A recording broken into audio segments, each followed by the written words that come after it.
ಕುಂಭರಾಶಿಯಲ್ಲಿ ಗುರುವಿನ ಅನುಕೂಲ ಇರತಕ್ಕಂತಹ ವರ್ಷದಲ್ಲಿ ಮುಂದುವರಿತಾ ಇದೆ. ಸ್ವಜನರಲ್ಲಿ ಸ್ವಲ್ಪ ಹೆಚ್ಚು ಜಾಗೃತವಾಗಿರಬೇಕಾಗುತ್ತೆ. ಮನೆಯಲ್ಲಾಗಲಿ, ಕಚೇರಿಯಲ್ಲಾಗಲಿ, ಮಿತ್ರರಲ್ಲಾಗಲಿ, ಬಂಧುಗಳಲ್ಲಾಗಲಿ ಸ್ವಲ್ಪ ಅವರೇ ತಂದಿಟ್ಟು ತಮಾಷೆ ನೋಡ್ತಕ್ಕಂತಹ, ಅವರ ಸ್ವಾರ್ಥಕ್ಕೆ ನಿಮ್ಮನ್ನು ಬಳಸ್ಕೊಳ್ತಕ್ಕಂತಹ ದೋಷಗಳು ಬರಲಿಕ್ಕೆ ಸಾಧ್ಯ ಉಂಟು. ಹಾಗಾಗಿ ಆದಷ್ಟು ಎಚ್ಚರಿಕೆಯಿಂದ ನಿಮ್ಮ ವಸ್ತು ವಿಷಯಗಳನ್ನು ಕಾಪಾಡಿಕೊಳ್ಳಿ. ನಿಮ್ಮ ಒಳಗಿನ ಗುಟ್ಟುಗಳನ್ನು ಕೂಡ ನೀವು ಒಂದು ಸಂಪತ್ತಿನಂತೆ ಕಾಪಾಡಿಕೊಳ್ಬೇಕು, ಕುಂಭರಾಶಿಯವರಿಗೆ ವಿಶೇಷವಾಗಿ. ಯಾಕಂದರೆ ಏಕಾದಶದಿಂದ ವ್ಯಯಕ್ಕೆ ಎಲ್ಲ 4 ಗ್ರಹರು 5 ಗ್ರಹರು ಬರ್ತಾರೆ. ಆಗ ನಾನಾ ಪೀಡನೆಗಳನ್ನು ತರ್ತಾರೆ. ನಿಮಗೆ ಗೊತ್ತಾಗೋದಿಲ್ಲ ಹಿಂದ್ಗಡೆ ಏನಾಗ್ತಾ ಇರ್ತದೆ ಅಂತಂತ. ಹಾಗಾಗಿ ಸ್ವಲ್ಪ ಜಾಗ್ರತೆಯಿಂದ ಇರಿ. ಶ್ರೀ ದುರ್ಗಾದೇವಿಯ ಪೂಜೆಯನ್ನು, ಅವಳ ನಿತ್ಯ ದೀಪ ಇಟ್ಟು ನಮಸ್ಕಾರ ಮಾಡ್ತಕ್ಕಂಥದ್ದು, ದುರ್ಗಾ ಅಷ್ಟೋತ್ತರವನ್ನು, ದುರ್ಗಾ ಸೂಕ್ತವನ್ನು ಯಾವುದು ಸುಲಭವೋ ಅದನ್ನು ಮಾಡ್ತಾ ದೇವರ ಪ್ರಾರ್ಥನೆಯಿಂದ ನಿಮ್ಮ ಬೆಳಗ್ಗೆ ಸಂಜೆಗಳು ಕಳೆದು ಮುಂದೆ ಹೋಗಲಿ, ಒಳ್ಳೆಯದಾಗ್ತದೆ ಕುಂಭರಾಶಿಯವರಿಗೆ. ಮೀನರಾಶಿ, ನಾನಾ ಕೆಲಸಗಳಲ್ಲಿ ಅವಕಾಶದ ವರ್ಷವೂ ಕೂಡ ಇದು, ತಿಂಗಳೂ ಕೂಡ ಇದು ಮೀನರಾಶಿಯವರಿಗೆ. ಜನ್ಮದ ಶನಿ ರಾಹುವಿನ ಒಂದು ದೋಷವು ಇದ್ದೇ ಇದೆ, ಅದು ಮುಂದುವರಿತದೆ. ನಾನಾ ಅವಕಾಶಗಳು ಹುಡುಕೊಂಡು ಬರ್ತದೆ. ಚತುರ್ಥದಲ್ಲಿ ಗುರು, ಅದರ ಹೊರತಾಗಿ ಎಲ್ಲ ಗ್ರಹರೂ ಕೂಡ 10ನೇ ಮನೆಗೆ 11ನೇ ಮನೆಗೆ ಬರ್ತಕ್ಕಂತಹ ತಿಂಗಳು. ಮನೆಯಲ್ಲಿ ಇದ್ದರೆ ಮನೆಯಲ್ಲಿ ನಿಮ್ಮ ಪ್ರಾಮಿನೆನ್ಸು, ನಿಮ್ಮ ಕೆಲಸ ಕಾರ್ಯಗಳಲ್ಲಿ ನಿಮಗೆ ಬೇಕಾಗಿರ್ತಕ್ಕಂಥ ಅನುಕೂಲಗಳು, ಕಚೇರಿಯಲ್ಲಿ ನಿಮ್ಮ ಬಡ್ತಿ, ನಿಮ್ಮ ಒಂದು ಪ್ರಾಮಿನೆನ್ಸ್ ಬೆಳೀತಕ್ಕಂಥದ್ದು, ನಿಮ್ಮಿಂದ 4-6 ಜನಕ್ಕೆ ಅನುಕೂಲ ಆಗ್ತಕ್ಕಂಥದ್ದು, 4-6 ಜನಗಳಿಂದ ನಿಮಗೆ ಅನುಕೂಲ ಆಗ್ತಕ್ಕಂಥದ್ದು, ಈ ರೀತಿಯ ದಶಮ ಮತ್ತು ಏಕಾದಶದ ಫಲವನ್ನು ಈ ತಿಂಗಳ ವಿಷಯದಲ್ಲಿ ನೀವು ಮೀನರಾಶಿಯವರು ಪಡೆಯಲಿದ್ದೀರಿ. ರಾಘವೇಂದ್ರ ಸ್ವಾಮಿಗಳ ಸೇವೆ, ತೀರ್ಥವನ್ನು ಪ್ರೋಕ್ಷಣೆ ಮಾಡಿಕೊಂಡು ಪ್ರದಕ್ಷಿಣೆ ನಮಸ್ಕಾರ, ರಾಘವೇಂದ್ರ ಸ್ವಾಮಿಗಳನ್ನು ವಿಶೇಷ ಆರಾಧನೆ ಮಾಡಿ ಒಳ್ಳೆಯದಾಗ್ತದೆ. ಮಕರ ಸಂಕ್ರಮಣವು 2026 ಜನವರಿಯ ಹೊಸ ವರ್ಷವೂ ಇಷ್ಟು ತನ್ನ ಕಂಕುಳಲ್ಲಿ ಇಟ್ಟುಕೊಂಡು ನಮ್ಮೊಂದಿಗೆ ಸಾಗ್ತಾ ಇದೆ. ಎಲ್ಲರಿಗೂ ಹರಿವಾಯುಗಳ ಸ್ಮರಣೆ ಉಂಟಾಗಲಿ ಮತ್ತು ಆಯುಸ್ಸು ಆರೋಗ್ಯವು ಕೊಟ್ಟು ದೇವರು ಗುರುಗಳು ಕಾಪಾಡಲಿ ಅಂತಂತ ಹೇಳಿ ನಮ್ಮ ಕಾರ್ಯಕ್ರಮವನ್ನು ಮುಗಿಸ್ತಾ ಇದ್ದೀನಿ. ತತ್ಸರ್ವಂ ಶ್ರೀಕೃಷ್ಣಾರ್ಪಣಮಸ್ತು. ಜನವರಿ 2026 ಮಾಸ ಭವಿಷ್ಯ ಮೇಷಾದಿ ದ್ವಾದಶ ರಾಶಿಗಳ ಫಲಾಫಲವನ್ನು ಸಂಕ್ಷಿಪ್ತವಾಗಿ ಮುಂದುವರಿಸೋಣ. ಮೇಷರಾಶಿಗೆ ವ್ಯಾವಹಾರಿಕವಾಗಿರ್ತಕ್ಕಂಥ ಲಾಭದ ಹೊಸ ವರ್ಷ, ಧರ್ಮ ಕಾರ್ಯದಲ್ಲಿ ಆಸಕ್ತಿ, ಅಭಿವೃದ್ಧಿ, ಧರ್ಮಕ್ಷೇತ್ರಗಳ ಸಂದರ್ಶನ ಅಥವಾ ಅದರ ನವೀಕರಣ ಮಾಡ್ತಕ್ಕಂತಹ ಪುಣ್ಯ ಕಾರ್ಯಗಳಲ್ಲಿ ಭಾಗಿಯಾಗ್ತಕ್ಕಂಥದ್ದು, ಈ ರೀತಿಯ ಧರ್ಮ ವೃದ್ಧಿ ಕಾರ್ಯಗಳಾಗ್ತದೆ. ಅಷ್ಟಮಾಧಿಪತಿಯು ಕರ್ಮದಲ್ಲಿ ಉಚ್ಚದಲ್ಲಿ ಇರತಕ್ಕಂತಹ ಮಾಸ. ಗುರುಬಲ ಒಂದಿಲ್ಲ, ಜನ್ಮಶನಿಯ ದೋಷ ಇರ್ತದೆ. ಆದರೆ ಗುರುವಿನ ಅನುಕೂಲ ನಿಮ್ಮ ಲಾಭಕ್ಕೆ ಇದೆ, ರಾಹುವಿನ ಅನುಕೂಲ ಇದೆ.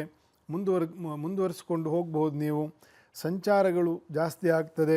ಸ್ವಲ್ಪ ಆರೋಗ್ಯದ ಕಡೆ ಕೂಡ ಗಮನ ವಹಿಸಬೇಕು.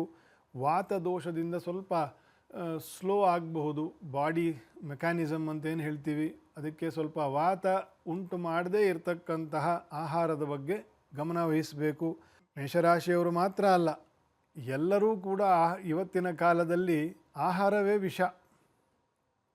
ಪ್ರತ್ಯೇಕವಾಗಿ ವಿಷ ಹಾಕುವಂಥ ಅವಶ್ಯಕತೆ ಇಲ್ಲ ಇವತ್ತು ಯಾರಿಗೂ. ನಾವು ಬಹುತೇಕ ತಿಂತಕ್ಕಂಥ ಆಹಾರದಲ್ಲೇ ವಿಷವು ಬೆರೆತೋಗಿರ್ತದೆ. ಅದು 90% ಎಲ್ಲ ಹೊರಗಡೆ ತಿಂತಕ್ಕಂಥದ್ದೇ ಆಗಿರುವ ದುಷ್ಕಾಲದಲ್ಲಿ ನಾವಿರೋದರಿಂದ ನಾವೇನು ತಿಂತೀವಿ, ಎಷ್ಟು ತಿಂತೀವಿ, ಅದ್ರ ಬಗ್ಗೆ ಹೆಚ್ಚು ಗಮನ ವಹಿಸಬೇಕು.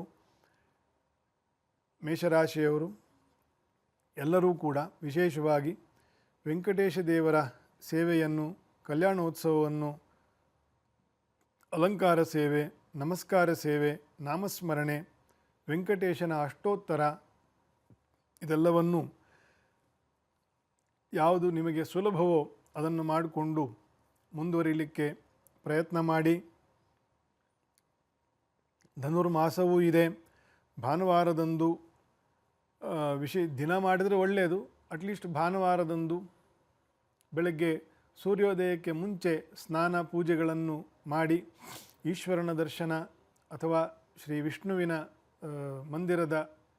ಮಂದಿರದಲ್ಲಿ ವಿಷ್ಣುವಿನ ದರ್ಶನ, ಹಿರಿಯರು ಜ್ಞಾನದಲ್ಲಿ ವಯಸ್ಸಿನಲ್ಲಿ ದೊಡ್ಡವರು ಯಾರಾದರೂ ಇದ್ದರೆ ಅವರಿಗೆ ಹೋಗಿ ನಮಸ್ಕಾರ ಮಾಡಿ ಆಶೀರ್ವಾದವನ್ನು ಪಡಿತಕ್ಕಂಥದ್ದು ಮೇಷರಾಶಿಯವರು ಮಾತ್ರ ಅಲ್ಲ, ಇದೆಲ್ಲರಿಗೂ ಹೇಳ್ತಾ ಇರ್ತಕ್ಕಂಥದ್ದು.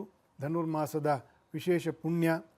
ವೃಷಭ ರಾಶಿ, ಧನಲಾಭವು ಮುಂದುವರಿತದೆ.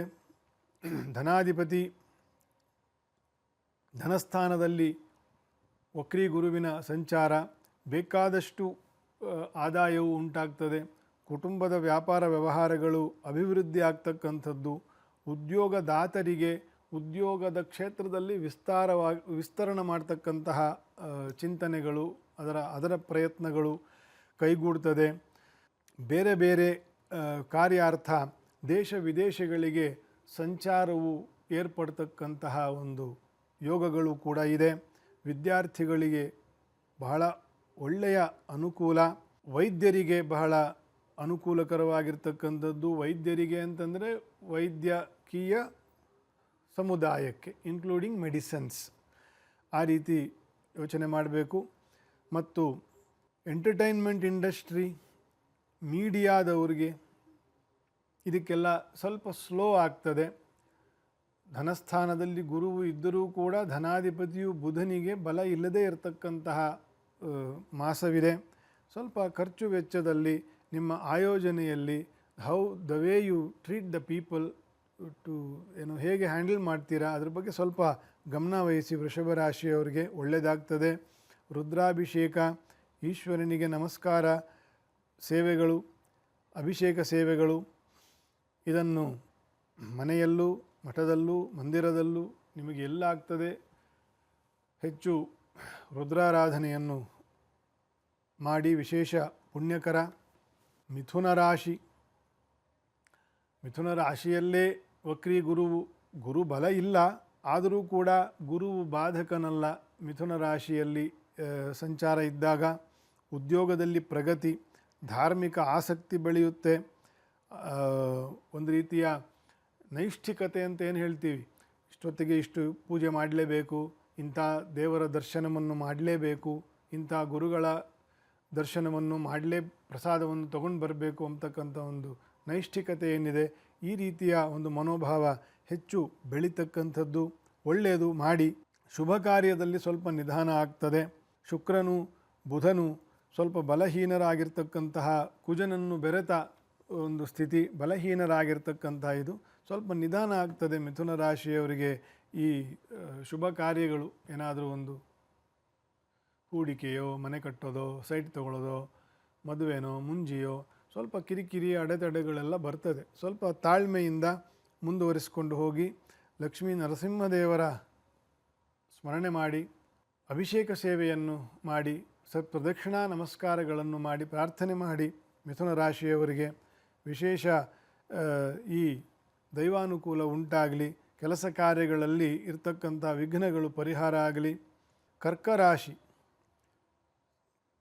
ಇವರಿಗೆ ಷಷ್ಠದಲ್ಲಿ ಅಷ್ಟಮದಲ್ಲಿ ಪಾಪಗ್ರಹರು ಇರುವ ಒಂದು ತಿಂಗಳು ನಡೀತಾ ಇದೆ.